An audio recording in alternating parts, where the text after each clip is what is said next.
Hello, hello, hello. Thank you so much again for joining us today on the second part of Omar's interview. Yeah. Are you ready? I just want to dive into it because I know there's so much to talk about. So I don't want to be abrupt, but let's just, So on our last one, on our last interview, we ended with you talking about the individual or individuals who really had a huge impact in your life. It was a very deep ending, in my opinion.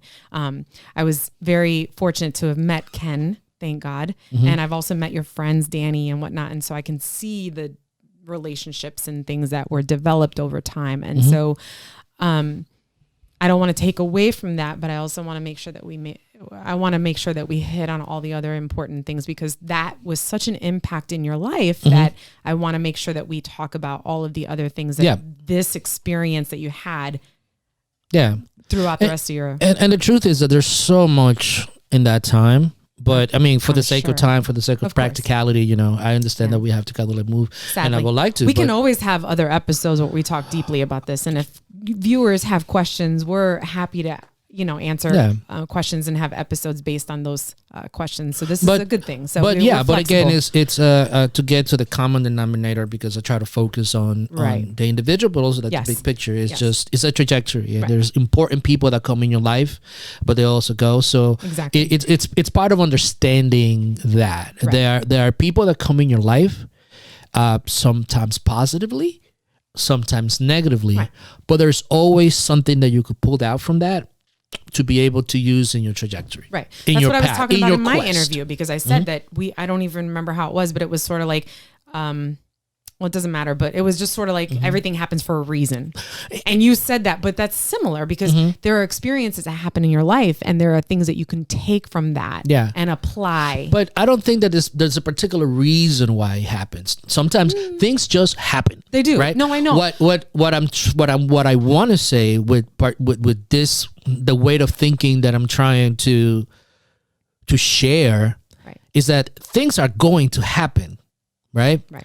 And they don't have to happen because there's a purpose behind it. They just happen. Your job and your objective and what you need to focus on is, okay, what happened and what can I take from this experience so that I could move in a direction that I'm getting as much as I want out of life and that causing the least amount of pain. Yes. I 100% agree. Yeah. But to say that there's a reason, a logical reason. Like you get into an accident, shit just happens. And I don't think that, because I had my accident. Exactly. For no apparent reason whatsoever. And it was not it was a bad accident. And it was just just happened. Well, you're here, so that's good. What do I get from that? What do I learn from that? So let's move forward. We have a lot to cover. Sure. So you ended with, so Ken was this very impactful. So now what happened after that sort of transition? You went into high school. So I was in high school when all this stuff was happening, and and like what happens as you get Which high school? I went to Alfred E. Smith High School. Shout out to Alfred E. Smith. I mean, you did a shout out to them. Oh yeah, to IS 115. Sorry, I was just taking back. I went to Alfred E. Smith High School. What kind of school was that? It was actually in New York. Like if you get really good grades, you get to choose which school you want to go to. Right. Excuse me. I had good grades. So I don't know what I really wanted, but so it was a vocational school, and actually in there we went and I was in the carpentry trades and building department. So we built a house and all that kind of stuff. And then, but it was interesting because I did that for like 2 periods, but the rest of the time of my classes were AP classes, Okay. And I remember Mr. Applebaum, Mr. Hart, Mr. Downs, Miss Cordone. And it was like some really, really good teachers and people that cared. And I always been interesting, I really enjoyed high school. Like my high school experience was fun. It is in the South Bronx, but like I got into like 2 fights with this one kid, because he didn't like me and I didn't like him, and we just, we had to regulate. But other than that, it was like any girlfriends, well, other than that, it was cool. I mean, there was not a lot of girls at the school. Oh, okay. Yeah, it was mostly like boys, it was like, but we were like cool. Was it a boys? No, but it was just primarily trades. Because of the carpentry aspect. Carpentry. Okay, got it. In our school, we had carpentry. Which, by the way, I can appreciate, because this lovely table was made by the hands of my husband. Just yes, saying. yes. And I love it. Anyway, go ahead. So, I mean, we have different trades. So it was like we had trades like building trades. We have drafting. Okay. And then we have auto mechanic and something else. Okay. But, you know, and the girls went to like another school that was close by. Okay. But that's when they became like a CPA, like not a CPA, a CNA. Okay. So they did those type of trades, you know. So it was, so the girls went to that school, and then the boys went here. But it was like it was cool. I did have a girlfriend. She didn't go to my school. Okay. She went to a Catholic school, and kind of like we met, and you know, as a young person, you kind of like, you know, your love happens, or what you think perceived to be as love, or whatever it is, right? But it happened, right? And so this is mostly like my towards the end of my sophomore year, junior year, you know, and I was doing the Boy Scouts, so like my schedule was hectic. Like I went to school. Right. And every day out of the week, we had like a Boy Scout event. You know, we had a meeting, we had this and that, the South Bronx, and then on another part of the Bronx. So we had it in 2 different places. Right. And then on the weekends, we went on field trips. So we took all the kids on different field trips, you know. So, and then sometimes we had camping trips that we had to go like over the weekend, upstate New York. And so there was a lot of stuff. Like I was always busy. So what happened within that time is, as a teenager, my mother and I had started having more conflicts, right? Because it's our fault, because she put me in the Boy Scouts. So now that I was busy, I wasn't really spending like time with my dad and her. Oh, okay. And I used to come home like very late. Yeah. You know, so like, you know, Betty would just either would take the bus or Betty would take me. Right. And I would come home like at 11:30, 12 o'clock at night. Like I was self-reliant, you know, like my parents. You're independent. Yeah, my parents worked. Following in the footsteps of your mother. Exactly. That's what she was. But as a mother growing up in New York, and she was concerned. I mean, again, at that time as a kid, you don't believe in that. It's like, it's just conflicts. And then you blame, you got it getting into conflicts because, hey, we want to do this weekend. It's like, no, I got to go because I got a field trip. And then you start you're having this conflicts, and I'm not spending much time with her. And so conflict begins there. And then I get a girlfriend. Then I get a girlfriend. Throw the girlfriend into the mix. And throw the girlfriend into the mix. And my mom wasn't very fond of my girlfriend at the time and all that kind of stuff. So that made the situation volatile. And at that same time, I was kind of like growing, you know, and like Danny and I remember having this conversation. Danny, myself, and George were having a conversation with Betty and Matt and Ken about the fact that we wanted to get jobs for the summer. He got pissed. He was pissed. And he's like, no, so we didn't get the job. It sort of happened that summer was like the best summer camp that we ever had. And he actually told me like, this is one of the best summers ever, you know. But after that, I started like, have a girlfriend. I'm about to graduate. Okay. I want to start going into, figuring things out. So I kind of like started more being a delegator at that time with the troop and all that kind of stuff. Danny and I started kind of like pulling back a little bit. So then I was getting to my graduation, and then about a month before my graduation, my mother says, we're moving to Florida. Oh my goodness. And I'm like, what? And I'm sad, and I'm telling Ken, and it's like, I don't want to move to Florida. I have you guys here, I have everything here. It's like, and he's like, where are you guys moving to Florida? He's like, I don't know. She wants to go to Miami and this and that and the other. And I'm like, and Ken was like, not Miami. And I'm like, I don't want to go to Miami, and all this kind of stuff. And then, they started talking, we started talking, and Ken said, you want me to talk to your mom? And, it's like, no, I got it. Thinking I'm cocky enough, like, here's a 17-year-old kid, cocky as hell, because I tell parents what to do. It's like Ken used to tell parents, it's like, you're only here because you're 18, but these two, they got it. It's like, don't worry about it. Yeah. That was kind of like the type of confidence that I had. I was managing everything. We were doing this. I was like always in the top of my class in school. So you're cocky as hell, right? And then your parents is like, you're moving to Florida. Yeah. And I'm like, what? And then I remember like thinking about it and planning and looking at the problem and assessing it, and then saying, fuck, it's like, I have no choice right now. You know, like I really don't. I'm not going to be squatting in people's houses. Yeah, you're depending on Yeah. your parents. You know, and I'm like, I was completely dependent, and I was like, damn it, you know. So, again, it's like the rebellious part of me is like my mother's fault. You know, it's like it's in her genes, so that you could see the rebellion coming from. But like, I ended up moving down to Florida during that time. So you left high school or you graduated? I graduated high school. Okay. I graduated. My mom says that I graduated number 2. I don't remember that in the class. Does it matter to you at this point? I wasn't like it wasn't like it wasn't a goal of mine. Okay. You know, to be like the top of my class or anything like that. That wasn't my goal. That wasn't my objective. I wasn't even thinking about that. Mm-hmm. I didn't even know what I wanted to do. Actually, what I did wanted to do, I wanted to go into the FBI. So I know that I wanted to start criminal justice, and I knew I had the idea that I wanted to go into being an FBI agent. That was kind of like my plan. Right.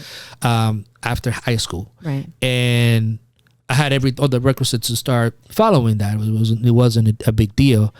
But the plan changes later on, right? So then you moved to Florida. Yeah, so I moved. And you leave your girlfriend behind? I leave everything behind. I moved to Fort Pierce, which is 1996. It's just like a dot, everywhere. So I don't know anybody. I'm a little strange because I talk differently. I look differently. It's just a strange. There are no people like me, and like it was weird, So then you moved to Florida, and what happens to you have a girlfriend, so you have a long distance relationship, and then it didn't work. That was very hard. It was like my heart was broken. Up. Yeah, okay. We broke up, but it was not like a nice breakup type of thing. In fact, actually, the way that we broke up is like her brother called me up and said, "Hey, listen, man, you're a cool dude. You do all this cool stuff. My sister, but she's no good." And it's like this is her brother, Wow. Okay. And he told me, "Man, just do your thing down in Florida and just forget about her and all that kind of stuff." But I tried. I went to New York a couple of times, and it's like what's going on? Like, what happened? It's like. But it just broke me. Yeah. Like it broke me. I blame my mom at the time because she's like, you made me move down here. Oh. So I blamed her. Makes sense. I'm over here at this place that I knew like my parents, and there was a friend of the family that lived down here. So I don't know anybody. I got to start from scratch. I got to go to a school that I don't even know. And now I have to deal with this broken heart. The shit hurts. It's like you feel that thing like in your chest, like over here. Like if you ever felt like broken, you feel that like tears come out even though you don't want to. And then you get the ugly cry. You get that. So like I was like that for a long time, and somehow I got through my AA degree here at IRSC. Okay. Because Indian River State College. Indian River State College. Shout out to Indian River State College. Yes. And my objective throughout that time, it was like, okay, I'm hurt. I don't know what I wanted to do. My mom and I were fighting a lot during that time because I didn't know what I wanted. I wanted to do. I finished school, obviously, but I also wanted my independence because I didn't want to be, told what to do and things of that nature. Right. But fortunately, because of my background, I did a lot of planning. So I saved money. I worked. I went to school full time. I got my first job working at the Gap down here, which was actually a really good blessing. So I was Gap boy for a long time. Yeah, proud of that. I met you as Gap boy. You met me as Gap boy. Yes. So I got a job at the Gap. I went to school. I had 2 other jobs, I think I worked at Payless and something else. And I was just saving the money. And my objective was I wanted to move on my own, and I wanted to have my own independence. And this is how I'm going to do it. So I had my budget. I hardly ever went out or anything of that nature like that. I went to a couple of concerts that I saved money for, but I was saving my money because I wanted to move out. So I bought a car, my first car. And after I finished my AA, a friend of mine that I met down here, her name was Laura, her and I became roommates, and I transferred from here to the University of Central Florida. Oh, nice. So you live now. You've moved to Orlando, or you're you're not commuting. You live in Orlando. No, I live in Orlando. So and I live have with Laura. I live with Laura. I was able to. Apparently I was a really good employee at the Gap here, and they allowed me a transfer to go to Orlando. So it was a new opportunity. It was a new opportunity. So what you were looking for. Yeah, I was looking for an opportunity. So what happened within all this time is I moved to Orlando. I lived with a roommate at first, and I was working full time. I was going to school full time, and at the same token, I was actually doing an internship with the Gap to become a regional manager. Right. Okay. So the idea was, I did the internship. Then from there, I started teaching what is called elements of selling EOS classes. So like all the new employees that came in, like I was one of the trainers as part of my internship, that I was one of the trainers that trained everybody as to how do you greet a customer, train them in the system, in running the cashier and all that stuff. So I was doing all that. And the idea is, because my degree was in criminal justice, that I could probably segue into loss prevention and things of that nature. Gotcha. Even though I wanted to be an FBI agent, this would be kind of like a really good option as well. So like I had all that stuff planned out. But then my junior year, my second semester, my junior year in college happened. And everything hit me like at one point. Like my mom was very concerned. And at that time, after I moved out of my mom's house, like our relationship became much, much better. Because she kind of like understood that I had to go and be on my own. Okay. Like she told me that years later. It's like I knew, but as a mother, it's like a hard choice, just to see your kid leave and then go on its own. Yeah. Right. So, but I was fine. Like I after a certain point, Laura moved out with her boyfriend, who became her husband later on. And then I moved out on my own. So I accomplished my objective. I was working. I had my own apartment. I had my own car. My bills were always paid. Everything was going okay. But then that junior year in college, it hit me. Like I was lost. And like everything kind of like just came together at one point, And I think what triggered it was we had an FBI agent come in, and he was a speaker. The dude was an asshole. Like he was just a straight up like one of those fucking elitist motherfuckers that I hate. It's like these shit don't stick. Like and I was like, man, I don't want that for me. I don't want that for my life. Now what? Okay, so now you're faced with shit. What do I do? What do I do? And then in addition to that, I was angry, right? I had a lot of pent up anger. From what? I mean, just at that time, I was thinking a lot about my mother. I was angry about my father, my aunt. I was angry about all these people in life because. So your past, prior from my past, like it just childhood and stuff. Yeah, it just hit me. And I was in a bad place because it was like I was lost. And again, it's like for all intents and purposes, I'm doing great. It's like there's not a lot of people that could say by 19, 20 years old, they have a full-time job, they go to school, and they live by themselves. It's like this is things that people strive to do. Yeah. And I was doing it all. Right.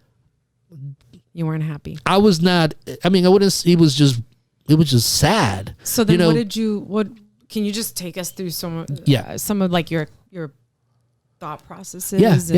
So I at first I went to my mother, right? Because after I moved out, we started talking and all that kind of stuff, And then she said, you know what? I'm concerned about you. Could you please let me just bring you to somebody? I just want you to talk to somebody. And she took me to a neurologist, And I told her, dude, look, I am not crazy.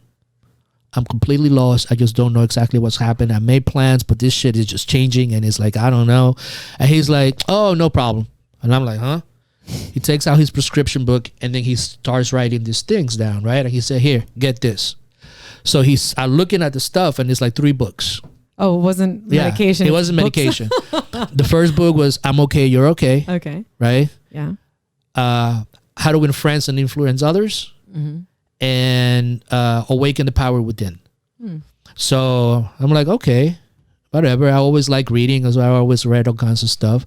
So I started reading I'm Okay, You're Okay, and I started looking at transactional analysis and looking at your parent, your adult, and your child, and how these things are all affected, and how things from the past could corrupt the future, and then Kate takes.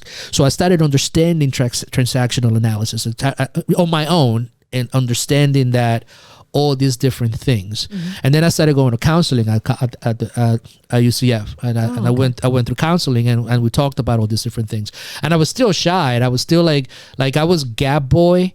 And all these girls always thought, oh, he's a player. You can't go out with him. He's this, he's that. He got like all these girls and all that kind of stuff. But the reality is that I was like always shy, but I had this perception. People had this perception of me. Like I have people telling me that I was, I'm intimidating and all that kind of stuff. And I'm like, I'm just trying to get by, man. But people don't see all that pain or the darkness, all that stuff that you have to confront, right? So throughout that time, I really started reading and started understanding. I graduated college. I didn't go to my commencement, which was something that hurt my mother deeply. And I don't know how I got through college, to be honest. Like high school, I was great. I was like top of the class. College, it was so much stuff going on in my life, emotionally. It's like you don't even... Listen, I graduated college, but I can't tell you that I actually sat down one day and studied. Wow. And it's not to boast about it. It's just that, I was like, I just needed to get through it. Yeah. You wanted to finish. But I finished it because I don't like quitting shit. But I can't tell you that it was like I've learned. What I learned in college was really to go inside to find a better place for me. Okay. That was like the sense, and that's kind of like my college experience, which is very untraditional because I didn't really party. I went to clubs once in a while, but I wasn't a party person. I would much rather just disappear, go read a book, go into nature. I got a couple of friends in Orlando that says like Omar just disappears and goes on his sabbaticals and he doesn't tell anybody. Taking trips down to Key West by myself, just putting the windows down, putting some Bob Marley on and just drive. That was like my thing, just to kind of like find that place within me. And, that led me to actually then venture into different things. Like one thing was that once I graduated, I kind of like said, okay, what am I good at? Well, I work with kids, so I started working for the Boys and Girls Club back in 2001. I went to Dominican Republic, actually, and confronted my father to find out exactly, what happened and why. And I did that. I wrote letters to my mom regarding how I felt, my aunt too. And I was able to kind of within that time to learn how to forgive people. Because this is all this is all they know. Yeah. But at the same, deep. but also now I'm left that it's like, okay, now what? So then after that happened, then I started kind of going into my journey to figure out what I wanted to do with my life, which kind of leads me to where I am right now. Okay. So you've gone through a lot. I know there's so much more to your story because I know that the intimate, the details of your story. And if we had the time, it would be really amazing to share everything. And maybe that'll come later, In increments, in small sessions, exactly. Sections, answering questions and things like that. But so you live in this foreign country, you speak Spanish, your mom leaves, you deal with abuse, you deal with, the abuse from your aunt and getting beat, and then the sexual abuse, and then you leave to a completely brand new culture. It's like a culture shock. Yep. And it's a great experience for all intents and purposes because you meet people who really have this significant impact in your life. And you make good friends. Danny's I know Danny, he's a great guy. He's really good, and your best friends, true friend. And you learn a lot from Betty and from Ken. And then high school comes, and then again, you're having to move. So another traumatic sort of experience. You have a girlfriend, so you think you're in love and she's amazing and whatever. And then you realize that this is coming to an end. So you face that. Then you go into like the college and you finally get your independence and you're faced with, oh my God, depression. What am I doing? What is my purpose? What is my purpose? Which we'll talk about later. Which we do talk about, yes, which we will talk about. So, which is a big deal for people because it's really something that is like, it's crippling, it's disabling, for some people.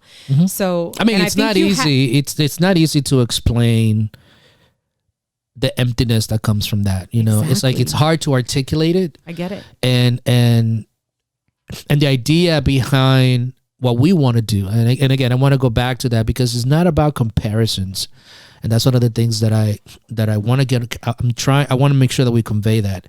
It's not about comparisons. Like my life is not better than someone because I have more obstacles or whatever. That the idea is that the common denominators that we can learn from each experience and understand that when you feel that lonely and then you feel that when you feel that idea of being lost, it's like, dude, you're not the only one. Right. Number one, it's not the only, you're not to minimize it, but you're not the only one, number one. Number two, it turned out to be some of the best things that happened. I mean, one of the best things that happened to me, but you don't understand that when you're going through it, but you have to go through it. It's hard to explain it because when we think about depression, it's like, oh, woo, me, oh, this is horrible.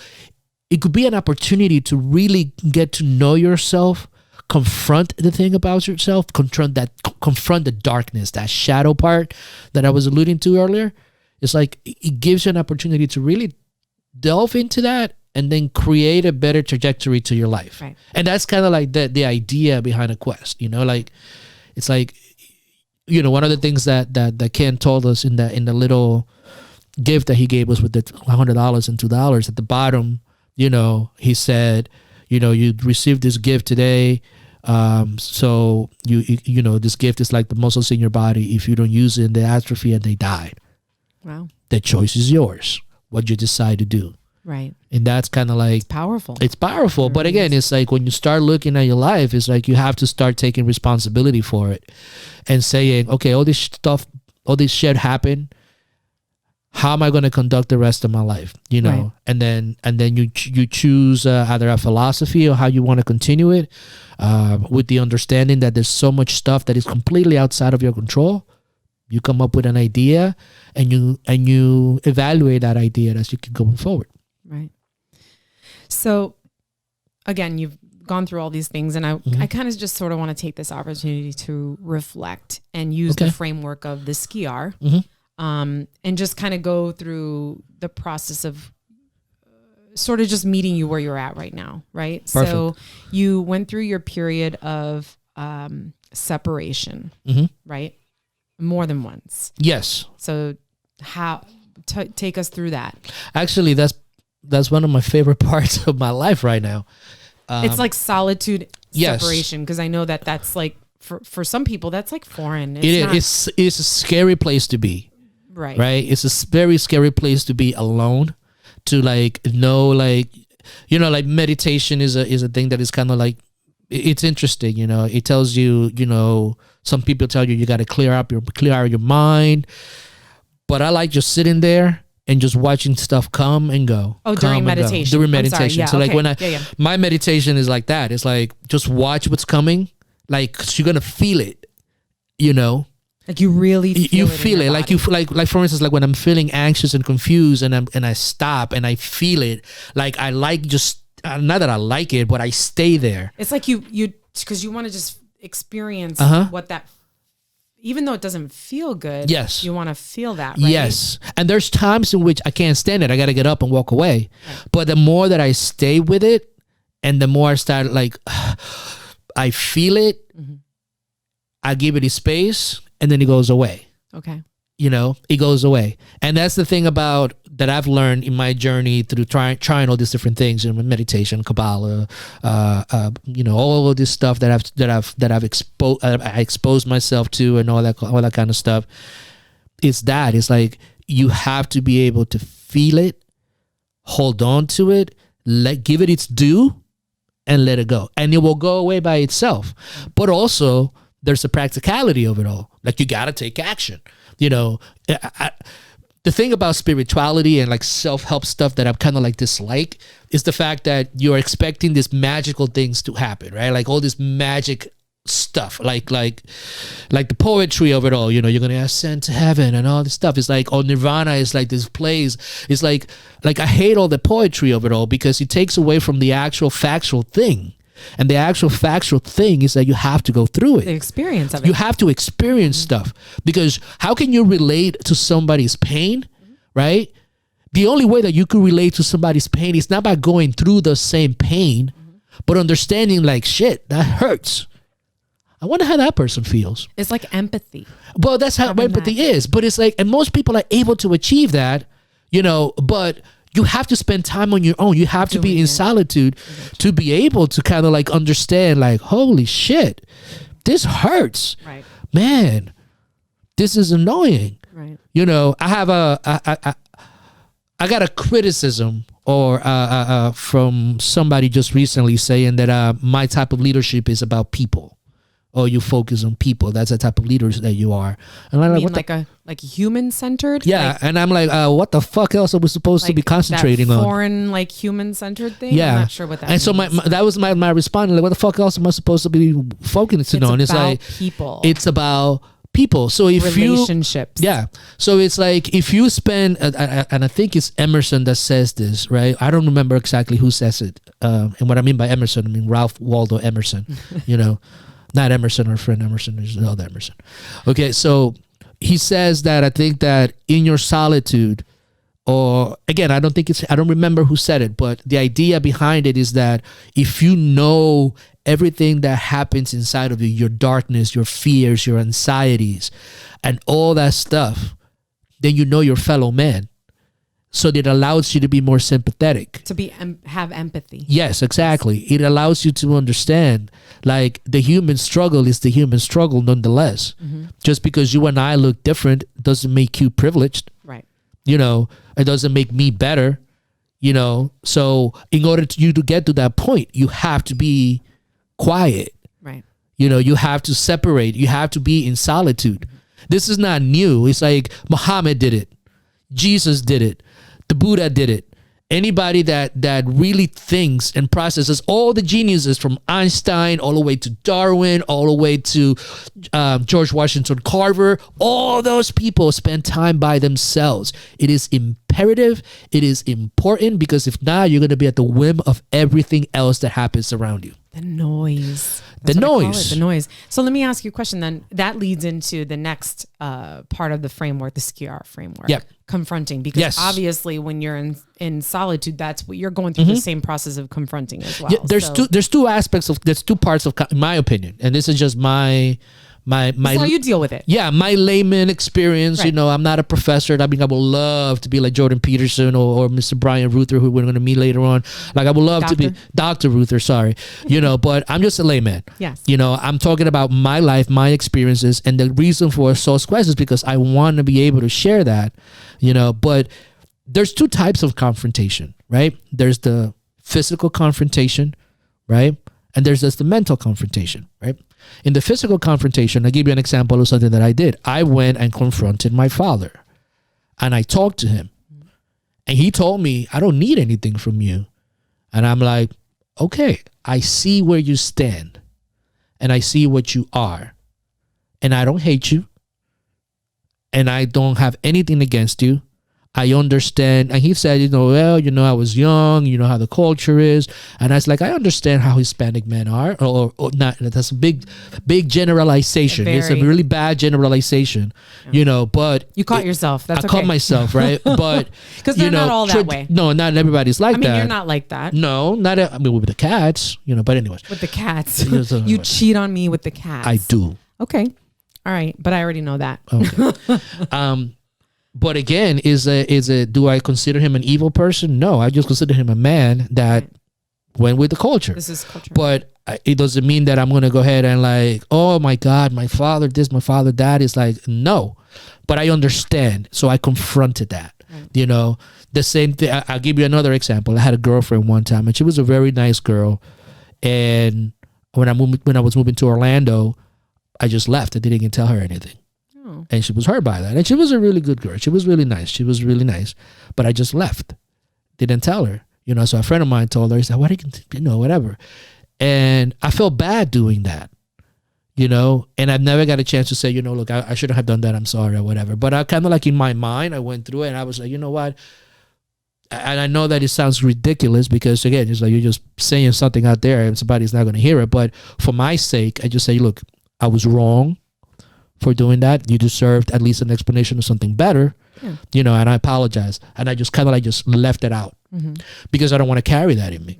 So basically now that leads into perfect timing. It leads right into the integration part of because you're taking all of these lessons and these experiences and you're sort of not being selfish and you're integrating it into your life. So tell me about just a little bit about that. Well, the way that I integrated a lot of the lessons, all your experiences. It's like I've been fortunate enough to work with young adults, right? Like in kids. And I picked that because I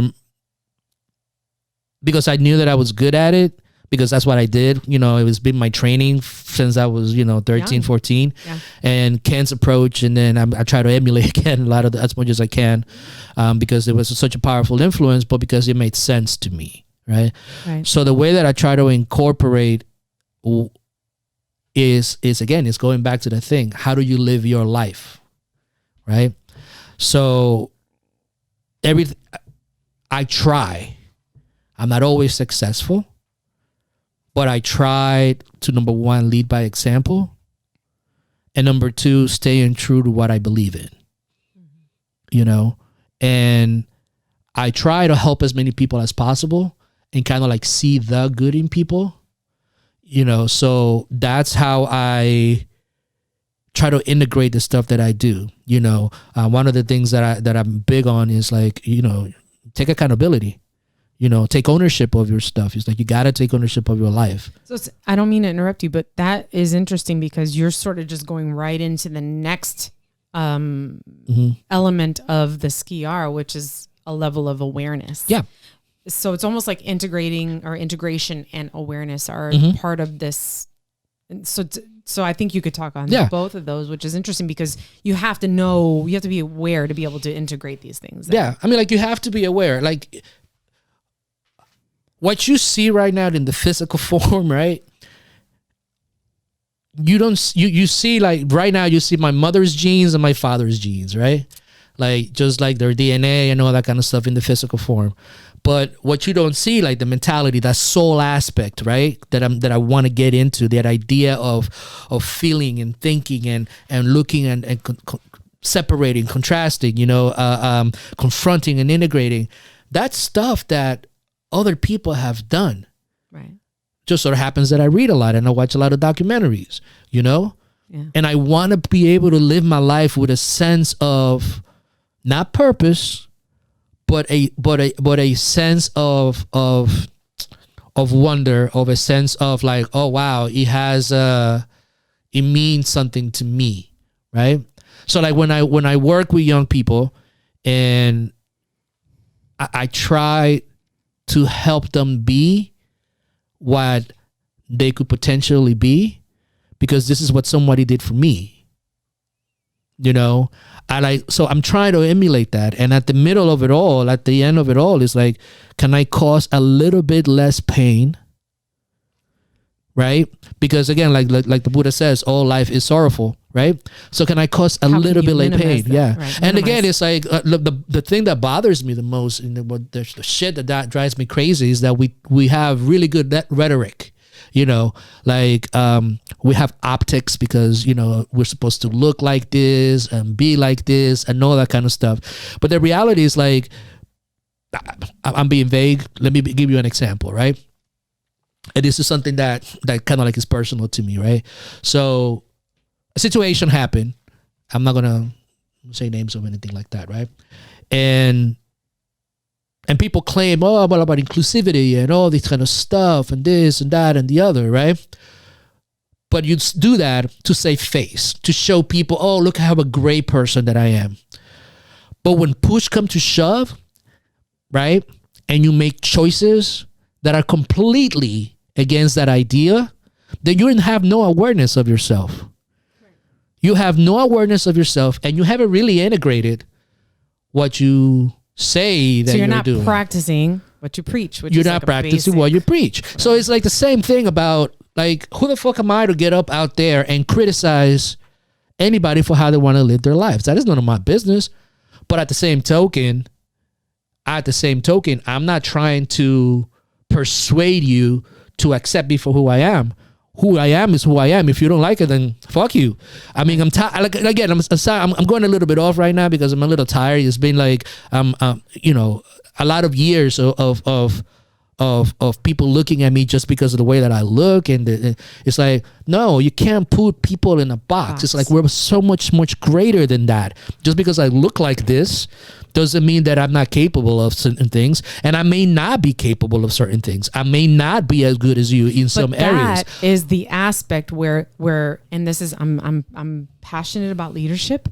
So that's the aspect, and that's the responsibility of a leader, is to say, this person doesn't look like, talk like, walk like me, but they have potential. And I'm going to expound on their abilities. I'm going to help them, and I'm going to develop them. That just drives me insane. But the thing, the issue with that is that when we, and we're going to talk about this more later on, right? Because so we can't get off topic. No, we can't get off topics because everything is based on categories and how we understand things, right? Right. So the idea of a leader, right, that changes, because what is a leader? A leader is someone that makes other people feel better. Yeah, that's one aspect, and that's one definition of it, and they get the best out of the person. But a leader could be someone that makes a lot of money and has status, and that's all that that's all that they're concerned about. The question is, and what it goes back to again, it's just about integration and awareness. Is you as an individual, as an individual soul, right? When you go through all this stuff, and again, the last part of SKR is R, and you return to live a life as an individual, regardless of what position you're in, right? Are you going to make decisions based on your morals, on what you have become aware of? Or are you going to go make decisions based on an idea that is outside your range of awareness? That's the struggle now, because you could easily sell your soul. And you see it, just people justify it all the time. It's like, well, if this person wouldn't have done this, and if this person wouldn't have done that, this wouldn't have happened.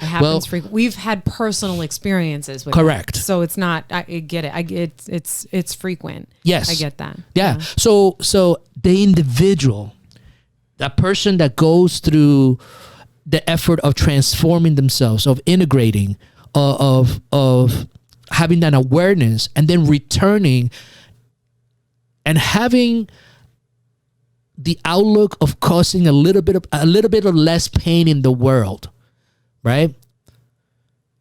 That's the person that I want. And the thing is that everybody has that potential, just like everybody has the potential to be a Hitler. Yeah, we have that potential also. Oh man, I'm gonna get in so much trouble for saying this. We also have the potential to be a Jesus Christ. And that's my opinion. Not that I am, and not that I'm not that what you're saying. That's not what I'm saying, but I think that it's a potentiality on both aspects of that spectrum. Right. So like, the last few years people have been talking about Trump supporters and all that stuff, like being, they're stupid at this and that and the other. I think that's fucking stupid for you people to say that. It's a different point of view than yours. Right. It's like, so what are we going to do with all those people? We're just going to get rid of them? Right? I mean, it's like we talk about awareness and the Western mind is supposed to be about the individual and the individual experience, right? Which is a great thing, but the awareness of it all needs to be that an individual is also part of a collective. Right. Mm-hmm.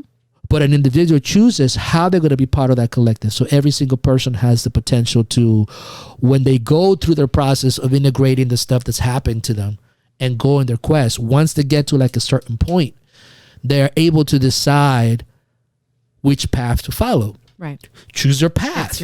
It's your choice. You know, Right. and you could be, I mean, again, it's like if I look at morality as a whole, right? And again, I could talk about stuff like this all day, and I know that if you're asking me for my idea of what this means, it's like, if you look at morality as a whole, there's a whole spectrum of morality, Right. you know, Right. a whole spectrum. Now, my spectrum falls somewhere in which I just want to cause a little bit less pain in the world. Right. A little less. Right. Where do people fit? I can't deny that. I don't know. I don't know. But that's what I want. So that is my objective. Right. That's good. Thanks so much for sharing. You have a huge story. I know that we have so much more to share, and we have so much more that we could talk about, and hopefully we'll be able to expound on your and my situation. I think we both have a lot to share, and I really hope that this is an opportunity for our viewers and our audience to engage and sort of attach themselves with different aspects of our story. And so thank you so much for sharing. Yeah, and one of the things that I want to say is that this is a collective experience. Right. You know, like, I'm going to die eventually. I mean, like, it's going to happen, you know? I mean, I'm going to die. Right. But the idea is that, and I don't have any like kids that came from my, but, you know, the idea is that in order to make to move forward, we could do better, you know, and we could do better as individuals, treating ourselves not just nice, and not avoiding the hard stuff, but confronting the hard stuff, gain what we gain out of that. That's what we could do. Right. And that's how we could move forward. And then everybody has that potential. Agreed. If they choose to. I was just going to say, the choice is theirs. That is their choice. That's right. Mm-hmm. So on that note, we're going to end it here. Thank you so much for sharing and being vulnerable and open. It was a good story. It's a beautiful story, because I know all the details. It's a beautiful story.